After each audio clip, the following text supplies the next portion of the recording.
जब मैं भारत की वर्तमान दशा को देखता हूँ तो मेरा हृदय पीड़ा से भर उठता है।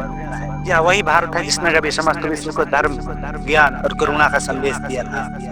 मेरा प्रश्न यह नहीं है कि देश में समस्याएं है या नहीं, मेरा प्रश्न तो यह है कि तुम्हारी चेतना कहाँ से आई। धर्म की बात तो बहुत होती है लेकिन समझ बहुत कम है। धर्म तुम्हें निर्भीक, अनुशासित और करुणामय बनाने के लिए था, भीड़ का हिस्सा बनाने के लिए नहीं।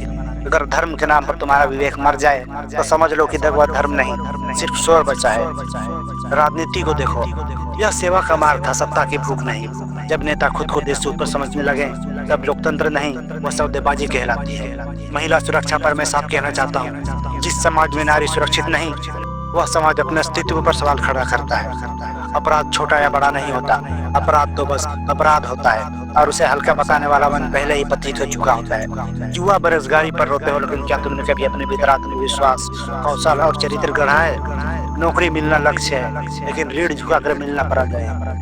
पेपर लीक, भ्रष्टाचार ये सिर्फ सिस्टम की बीमारी नहीं, ये तुम्हारी चुप्पी की पैदाइश है। जब छात्र अन्याय देखकर भी सिर्फ अपनी बारी का इंतजार करे और नागरिक वोट देकर सवाल पूछना छोड़ दे, तब बेईमानी फलती फूलती है।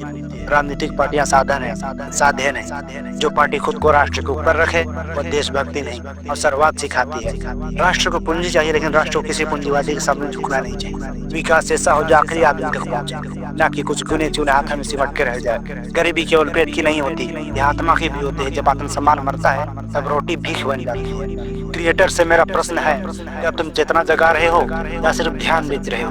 और छात्रों से मैं कहना चाहता हूँ कि तुम ज्ञान लो, सवाल पूछो और अन्याय के सामने खड़े हो। संस्कृति वस्त्रों में नहीं, साहस में होती है। अंत में राजनेताओं से मेरा एक ही संदेश है, सत्ता तुम्हारी नहीं, जिम्मेदारी तुम्हारी है। और भारत से मैं कहना चाहता हूँ कि मुझे याद मत करो, मुझे जियो, क्योंकि जिस दिन भारत का युवा जाग गया उस दिन इन सभी समस्याओं की जड़ खुद ही सूख जाएगी। धन्यवाद।